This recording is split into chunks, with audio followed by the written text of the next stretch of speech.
This is going to be a recorded meeting just for the portion of the presentation. And we will stop the recording once we get into the questions and answers portion, which will be, we will have a significant amount of time for you to ask questions. But feel free to use the chat for questions, so we will take them upon at the end of the conversation. So please keep your microphones on mute during our presentation, and use the, as I mentioned, use the chat feature to ask any questions, and we'll come back to them and the end of the presentation during the Q&A. And then during the Q&A, we ask you to raise your hand so we know that who would like to ask those questions.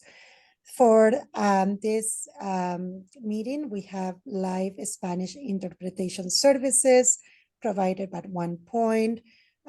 So, por favor, para aquellos que necesiten traducción al español, seleccione el botón con el mundo que dice interpretación abajo y elija el canal de interpretación en español.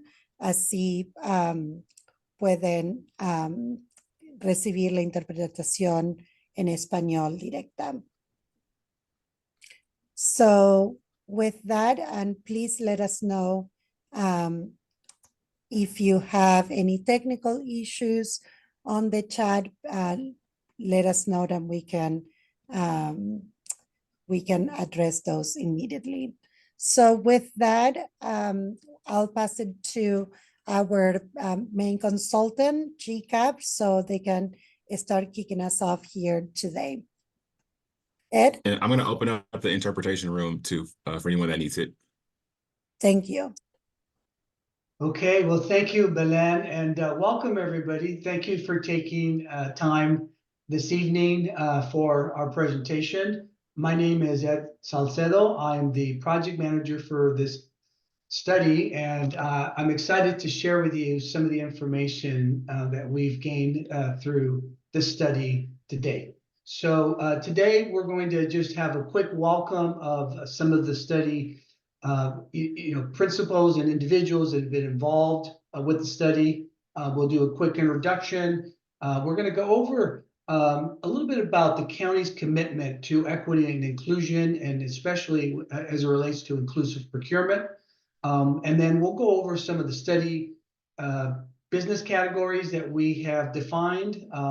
So those of you that might be familiar with Proposition 209 being here in California, we'll go over that a little bit just to kind of set the stage for how that might impact some of the study recommendations.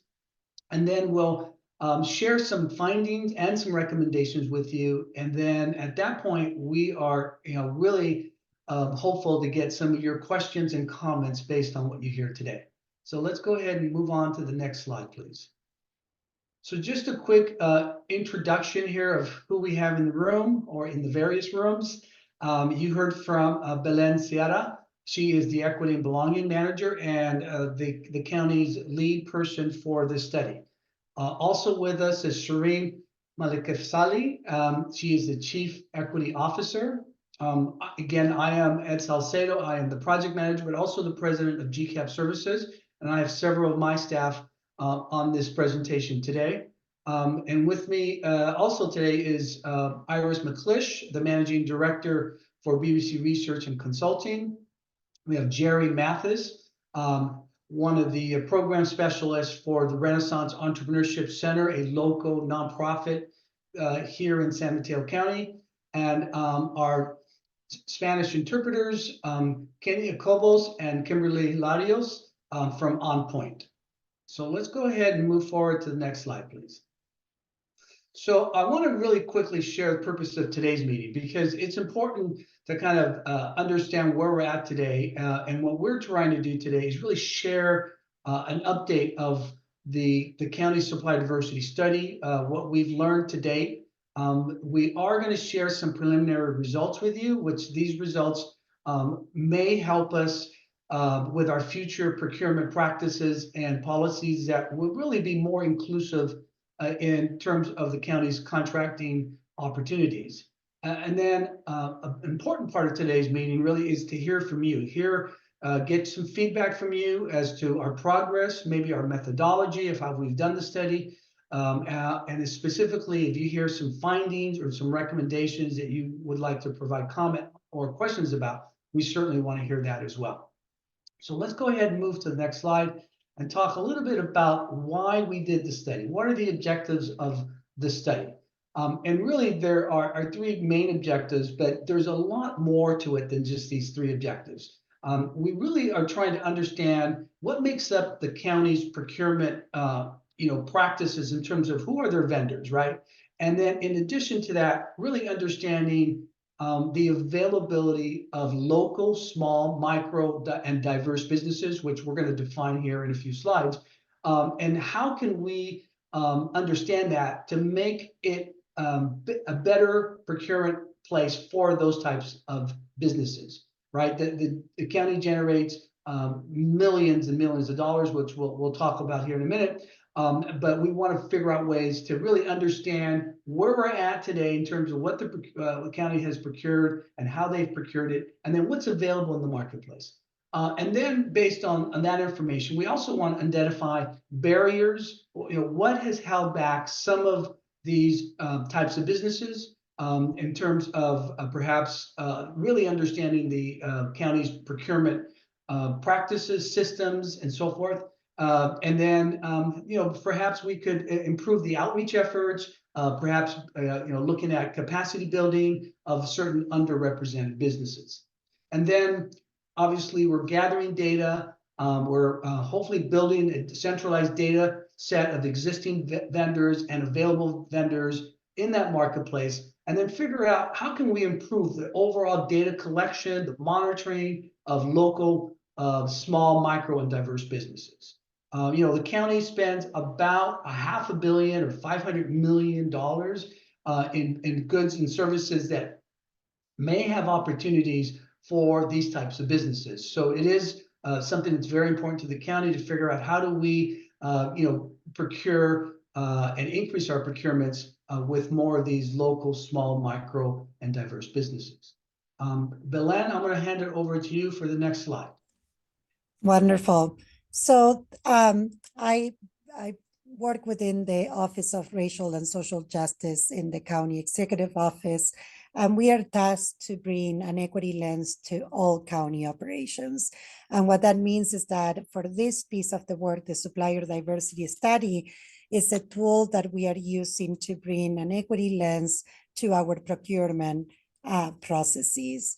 The Board of Supervisors adopted an anchor institution resolution back in 2022 that basically direct us to align our business operations side of the work that we do in the county with equity values and goals. And what you will hear today is this piece around inclusive procurement.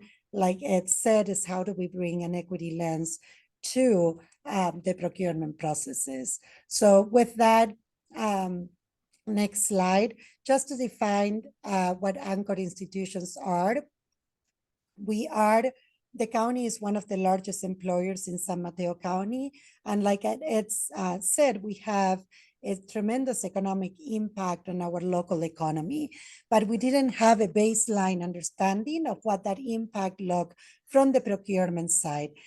We procured around $500 million a year in goods and services with nonprofits and for-profit businesses. And we wanted to better understand how to do this more intentionally with local, small, micro, and diverse businesses. So the idea is that we create more opportunities and shared prosperity within our county boundaries. Back to you. Thank you, Belen.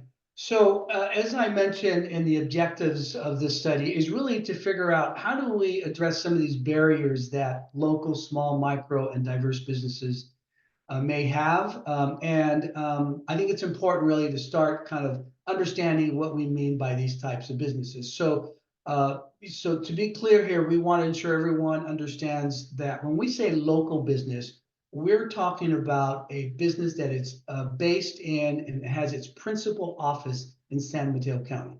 So, you could imagine that there are businesses in San Mateo County that may be, present there, but they're not, their principal office isn't there. Those are important businesses nonetheless, right? Because they bring economic opportunities to workers, they provide for the business tax base, et cetera. But our focus really is about those businesses that are based primarily in San Mateo County. Small businesses, the definition is 100 or fewer employees and an annual gross receipts revenue of $16 million or less. A micro business, we have the same number of employees, but we're looking at receipts of $5 million or less. And then finally, you may have heard the term DBE. For this study, that term is specific to diverse business enterprises, and these include minority business enterprises, women business enterprises, LGBTQ business enterprises, veteran-owned businesses, and service-disabled veteran-owned businesses. And in most cases, when we talk about these types of businesses, we're talking about a minimum of 51% ownership of one or more individuals that are minority, women, LGBT, veterans, or service-disabled veterans, and individuals that are managing and controlling those businesses. So let's go ahead and move on to the next slide.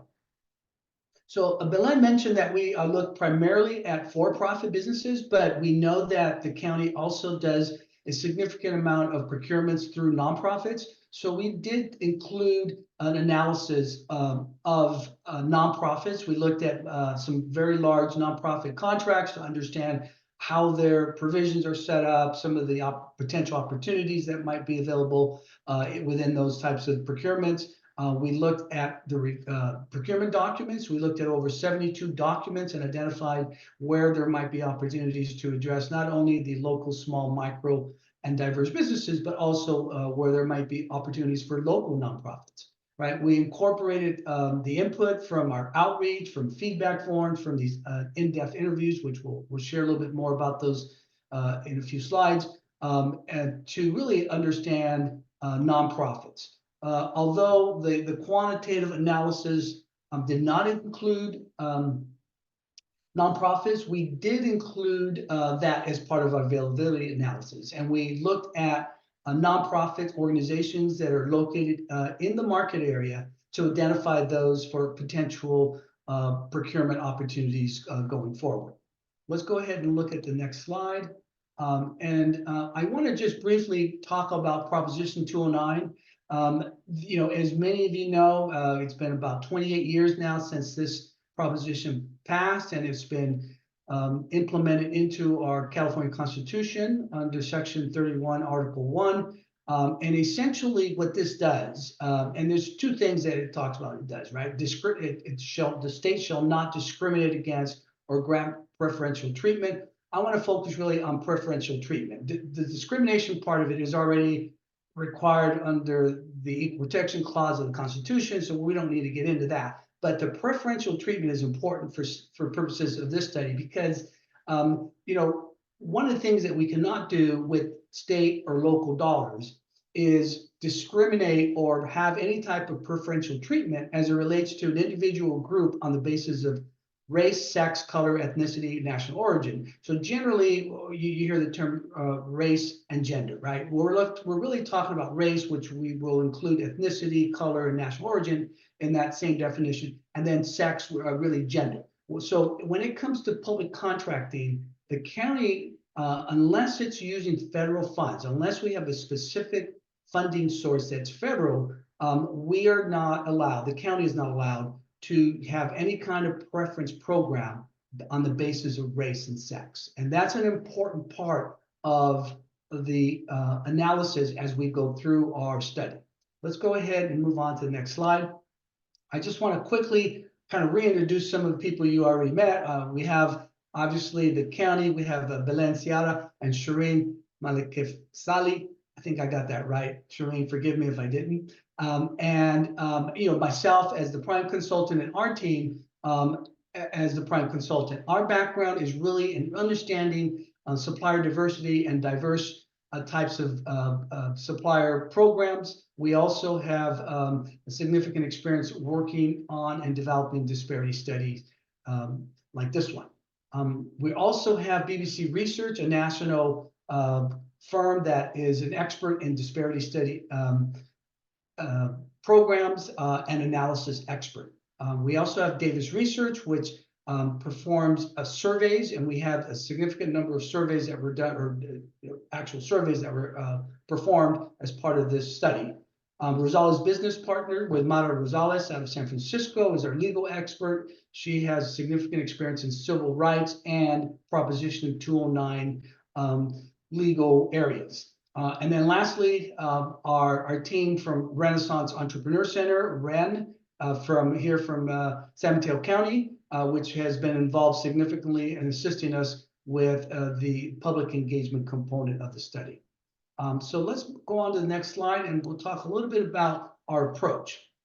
The approach is really about, understanding and gathering data for these local, small, micro, diverse business enterprise. So I'm going to use the term LSMDBE. I'm not sure if it's any shorter, but those are the firms that we really wanted to focus on, right? So we got input from those types of firms and data. We conducted quantitative research, right, to look at the disparity, and you're going to hear about the disparity analysis along with the availability and utilization analysis from Iris here in a few slides. But that was a very important part of the study.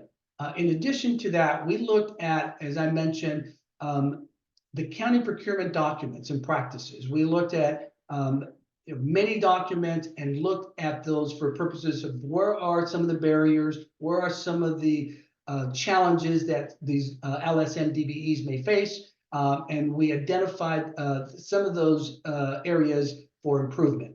And then, as I just mentioned, we identified recommendations for improvement for not only that area, but for all of these areas. And so what is the overall goal? As we mentioned earlier, our purpose is really to increase the LSMDBE participation in county and procurements through addressing some of these areas where we found some barriers.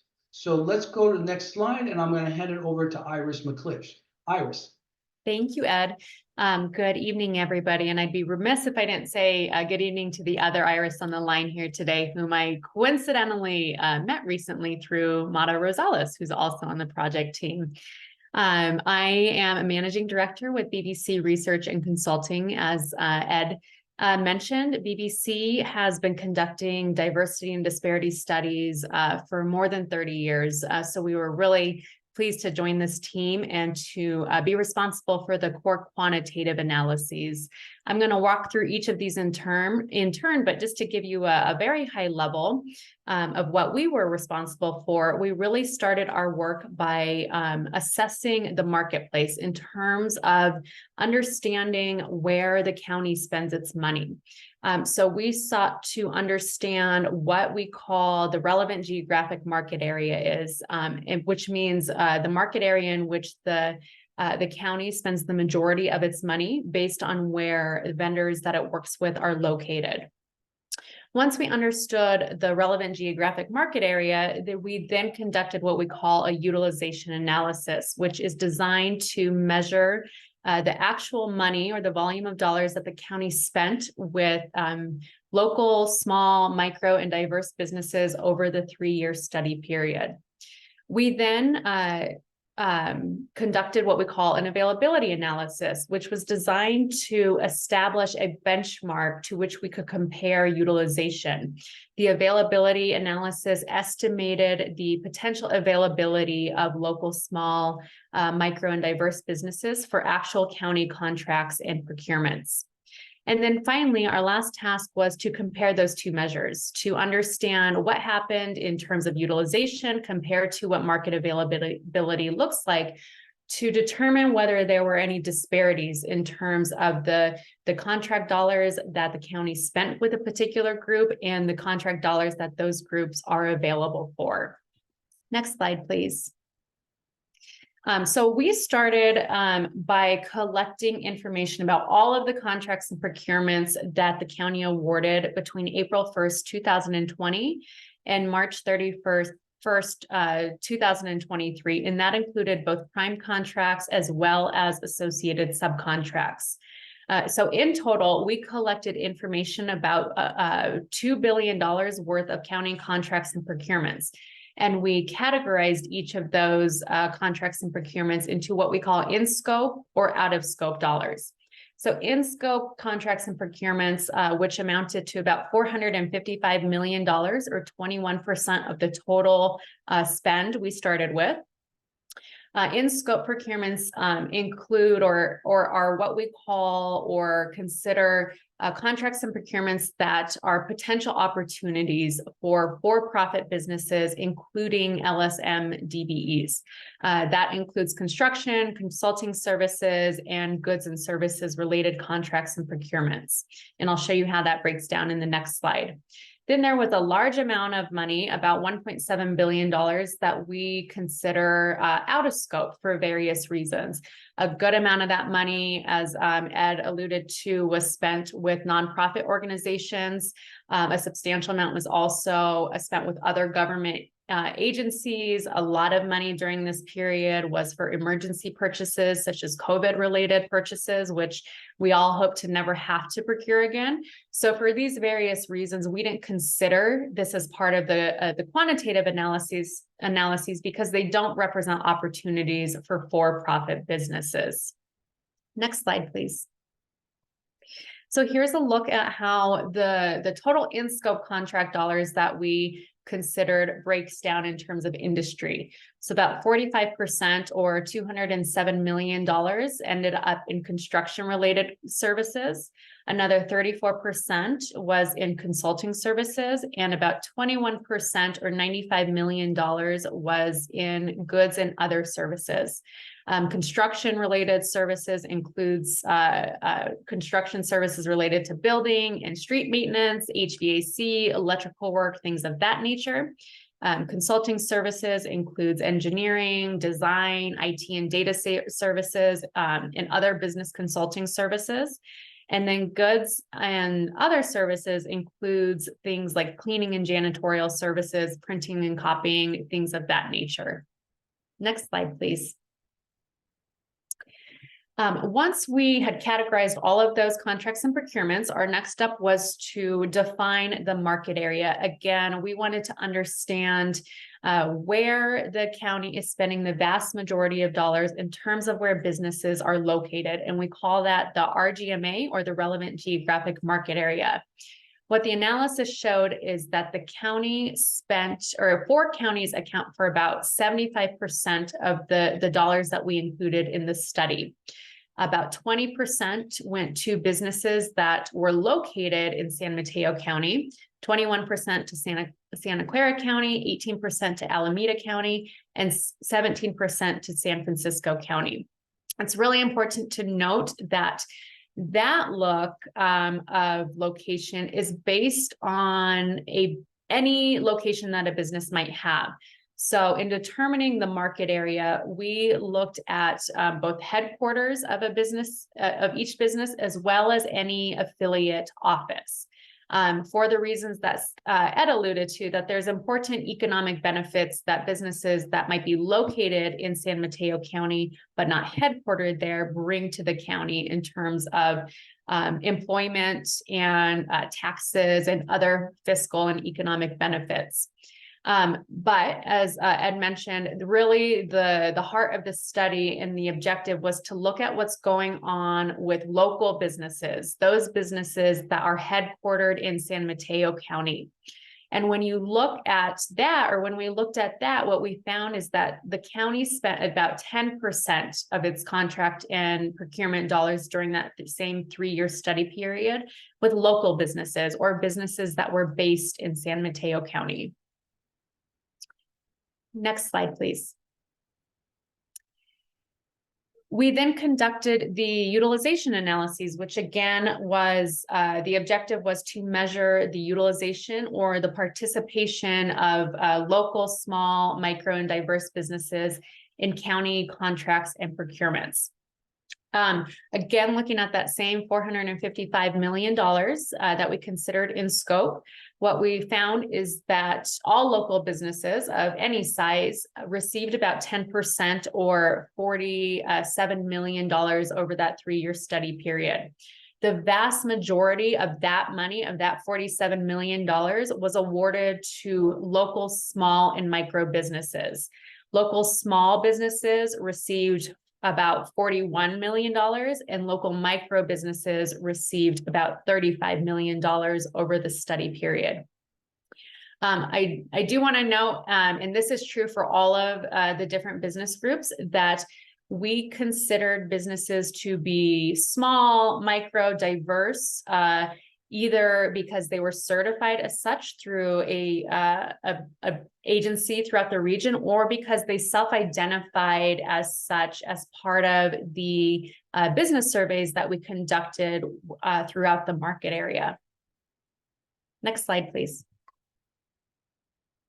Here is a look at the participation or the utilization of diverse businesses. And again, we look at this in 2 different ways. So those first set of results is for what we call regional businesses. So these are diverse businesses that are located throughout the relevant geographic market area, so that 4-county area. The results in the right 2 columns indicate results for local diverse businesses. So again, those that are based in San Mateo County. So when you look at the regional level, so businesses located throughout the relevant geographic market area, the analysis showed that the county spent about 10% or $46 million with regional minority-owned businesses. It spent about 2% or $8 million with local minority-owned businesses. That next row shows that the county spent about 4% or $19 million with regional woman-owned businesses, and 4% or just shy of 1% with local woman-owned businesses. And veteran-owned businesses, service-disabled veteran-owned businesses, each received about 1% regionally, and fewer dollars at the local level. So veteran-owned businesses received 0.2%. Local veteran-owned businesses received 0.2% of county dollars, and service-disabled veteran-owned businesses that were based in the county received $0 during the study period. And then finally, regional LGBTQ plus owned businesses received just 0.2% of county dollars, and local LGBTQ owned businesses received about 0.1% of those dollars. Next slide, please. So as I mentioned, our next step was to conduct what we call an availability analysis. And the availability analysis is designed to develop a benchmark to which we can compare participation or utilization. The availability analysis estimates the percentage of contracting dollars and procurement dollars we would have expected the county to spend with local, small, minority, and diverse businesses over the study period. So we looked again at that same $455 million worth of contracts and procurements. And what the availability analysis showed is that when you look at local business availability, we would have expected the county to spend about 13% or $58 million with all local businesses. So local businesses of all size. And that is based on actual businesses that exist in San Mateo County, and that could potentially perform on the types of construction, consulting, and goods and services contracts and procurements that the county awards. Again, you see the same pattern here that we saw with local utilization, is that the vast majority of businesses that could potentially perform on county contracts, or those local ones, tend to be small and micro businesses. So we would have expected that the county would have spent 10% of that $455 million with local small businesses.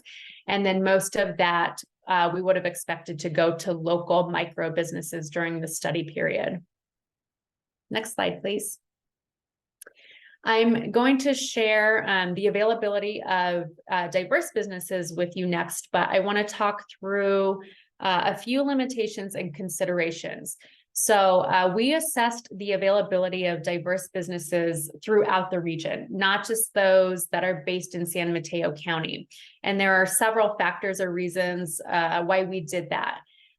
First is related to the market size of San Mateo County. So relative to its neighboring counties, San Mateo is relatively small in terms of population and also in terms of business establishment. Further, we know that there are a lot of, mom and pop stores and coffee shops, bookstores, things of that nature in San Mateo County, but really in terms of the types of businesses that can perform the construction, consulting, and goods and services work that the county needs and requires, the number of establishments, again, is really small, relatively small when you look at the broader market area and its neighboring counties. Largely related to that is because the county is relatively small, we had a relatively small sample of local diverse businesses. And when you already have a relatively small sample size and you start cutting those data into even smaller segments, you can start getting really wild results that are just not statistically reliable and don't give you very informative information. Certainly not information that we would want the county making very important policy and programmatic decisions based on. And then finally, we really considered the marketplace realities. So San Mateo County is part of a very tight-knit and broader economic region. It does not do business in a vacuum, and neither do businesses. Businesses frequently cross boundaries, they cross counties, and I think it's very fair to say that within this 4-county market area and the broader region, a lot of businesses work across all the counties. And because of that, and because of the nature of the work that the county requires, they're drawing upon vendors from all across this market area. Also related to marketplace realities, we have to acknowledge that there are immense barriers that diverse businesses face, and those barriers are reflected across the region, and they are really historical in nature. Examples of these types of barriers include one's ability to accumulate the financial or the human capital that's really necessary to start or successfully operate a business. These are factors like labor and wages, your earnings, and home ownership. So these are not just San Mateo County issues. They're not unique to the county. They are barriers and realities that exist throughout the broader region. Next slide, please. So given kind of that context, again, we looked at the availability of diverse businesses throughout the region. And what the availability analysis showed is that businesses, minority-owned businesses within the relevant geographic market area would have been expected to receive about 30% of the contract and procurement dollars that the county awarded during this study period. Woman-owned businesses would have been expected to receive about 9% of those dollars. Veteran-owned businesses would have been expected to receive 4%. Service-disabled veteran-owned businesses would have been expected to receive about 2%. And LGBTQ-owned plus businesses would have been expected to receive about 1%. Again, these are businesses that are either certified as one of these diverse business groups, or that self-identified to us as part of the business surveys that we conducted. Next slide, please. Our final task, and you can go ahead and advance one more, please. Our final task was to conduct the disparity analysis, which is designed to compare the utilization or the participation of each of these business groups to their market availability. So this is a relatively straightforward calculation. We took the dollars that each business group received in terms of utilization. We divided it by the dollars that that group is available for, and we multiplied it by 100. That calculates what's called a disparity index. An index, sorry, my final edit didn't make it into this. This should read an index. Oh, no, it did. I'm sorry. An index of 100 indicates parity, that means that a business group largely received the contract dollars we expected them to based on their market availability. Anything less than 100 indicates an underutilization, that a business group received fewer dollars than we expected them to. 80 or less is what we call a substantial underutilization. This is an important threshold particularly when you're talking about diverse businesses and minority and woman-owned businesses in particular, because there is a lot of legal precedence and case law that has established that 80% or less is the threshold at which an organization can really start considering more aggressive program measures to support that business group. But I would say that for the purposes of the county, because, for the reasons that Ed discussed in terms of Prop 209, that because the county is really limited in terms of the program measures that it can use to address racial, ethnic, and gender barriers, that what's important here is any underutilization, not just 80% or less. Next slide, please. So here is a look at disparity results for local businesses, including local small and micro businesses. Disparities are indicated in the green. And what strikes me is that there are definitely some clear underutilizations of all local businesses, including small and micro businesses in key contract sets. So first we looked at all county contracts and procurements considered together. And when we looked at that, we saw that all local businesses have a disparity index of 81, which means they received 81 cents on every dollar we expected them to based on their availability. Small local businesses also had a disparity of 88 when we looked at overall contracts, and micro local businesses also had a disparity of 90. We also see disparities for local businesses across the board for professional services. And then really importantly, when you look at the difference between prime contracts and subcontracts, we also see that all local businesses, including small and micro businesses, all exhibited disparities for prime contracts. So Ed will speak to this more fully in a few moments, but that really suggests to us that there is an opportunity there for the county to create more equitable access for local businesses, including small and micro local businesses, to access prime contract opportunities and be direct contractors with the county. Next slide, please. And then here is a look at disparity results for regional diverse businesses. I do want to caveat this and say that this is just, part of the story. There is going to be more detailed information in the final disparity study report in terms of looking at individual racial, ethnic, and gender groups, but we continue to work through and review some of that information. But we wanted to provide to you an overview of what's happening with diverse businesses when you consider them together. So I think this is pretty striking and a pretty telling story. You see disparities, and not just that, but substantial disparities nearly across the board for all diverse business groups and across work types and contractor role. So just to help kind of interpret this and put this into context, when you look at minority-owned businesses and you look at all of the contracts and procurements that the county awarded, minority-owned businesses had a disparity index of 34, which means they received 34 cents on every dollar we expected them to based on their market availability. Woman-owned businesses had a disparity index of 46.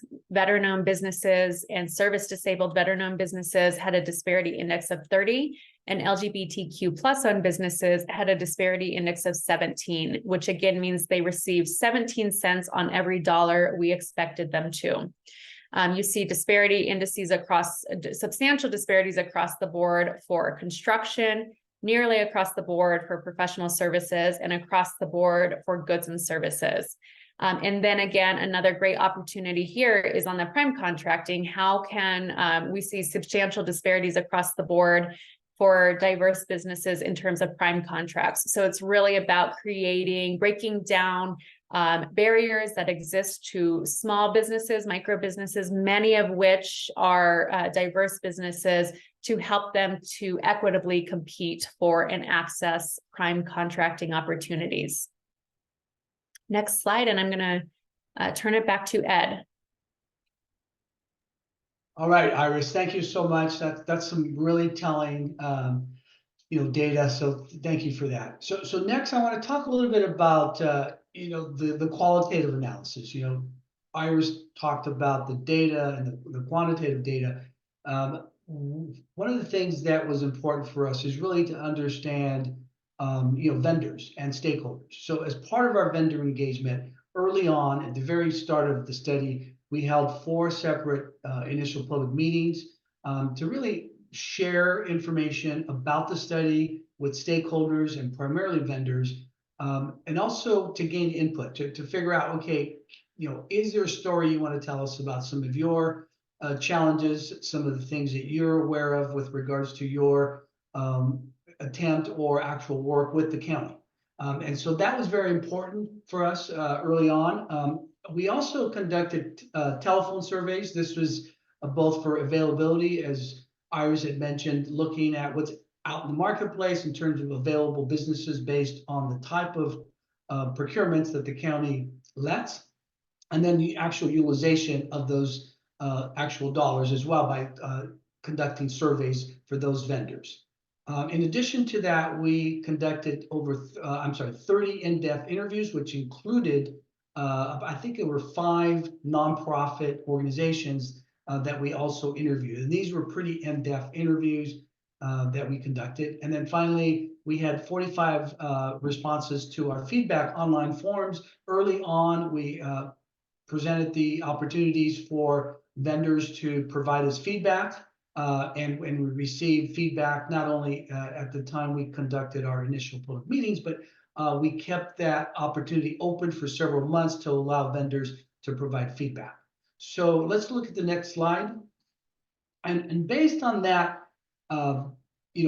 feedback that we received through those interviews and through the feedback forms, this is what we heard. This is what we gathered from those types of responses, right? And these are only illustrative. These are some of the top barriers of doing business. And some of these, those of you that are small business owners or any type of business owner, you may be very familiar with some of these things, right? So we're talking about timely payment or release of retainage by the customer or the prime contractor.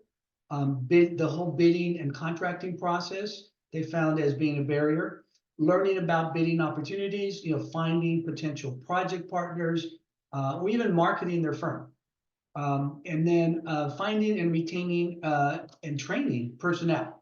One of the things we hear a lot is how do you, the ability to obtain financing. How do you do it? And just actually obtaining financing is a challenge. Bonding and insurance are a couple of other areas. And then, just the administrative burdensome of some of the public sector solicitation requirements. Those of you that are not involved in public agency or public sector procurement, you can see that it could be administratively burdensome, and we heard that based on this feedback. Let's go ahead and look at the next slide. What I'd like to do is share with you a little bit about our procurement review. And I mentioned earlier, we did a detailed review of procurement documents to really understand, how we could address some of the potential challenges that local, small, micro, and diverse businesses may face. We also looked at some of these nonprofit contracts for the same reason. We conducted questionnaires. We went out and issued questionnaires to the various departments and divisions. And in addition to that, we identified specific departmental individuals that are involved in procurement process to interview them about some of the things that they feel. So we're really looking at, a 360-degree view here. We're looking at the vendors and the stakeholders that are trying to get work. And then we're also looking at what are those procurement individuals that are involved in the actual procurement process, right? As I mentioned, we had the online feedback forms and Prop 209 considerations. We also benchmarked 7 other public agencies that are similarly situated, including some in the regional market area. And then we have now identified preliminary findings and recommendations. And as Iris mentioned, we do have more information that we're planning to share with you as we complete the study report. A lot more detail that you'll see in that report. But at this time, we are looking at this information, we're refining it, and we're looking to put together some preliminary findings and results that we're going to share with you now, with the intent of continuing to refine those. So let's go ahead and go to the next slide, please. So I'm going to share with you a handful of, actually 2 handfuls of key findings. These are what we found based on all of the data, including both the quantitative and the qualitative data that we had obtained. And so the first one was really about, even though the county's administrative policies encourage the use of local and small business vendors, the county is currently exploring local and small business programs and policies to explicitly promote participation.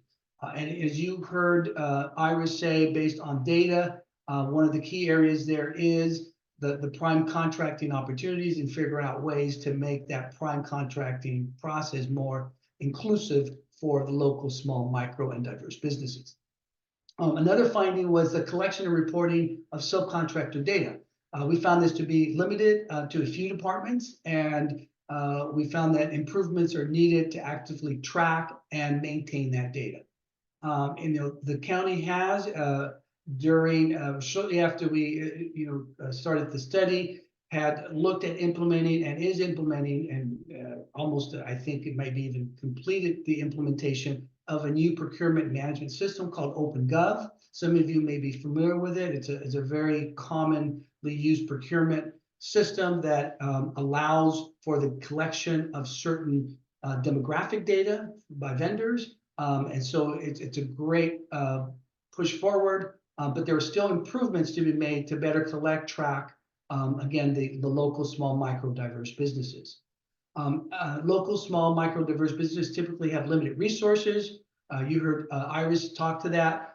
They have limited capacity and or experience, and it makes it difficult for them to meet some of these procurement requirements, such as insurance requirements, bonding, and other requirements that may limit the ability for them to either be a subcontractor or even a prime contractor. Let's look at the next slide, please. So in addition to those findings, we have a few more here. We do, and if you heard that the vast majority of the spend dollars with local businesses are with local, small, and micro businesses, right? And we also found that small and micro businesses are more likely to be diverse business enterprises.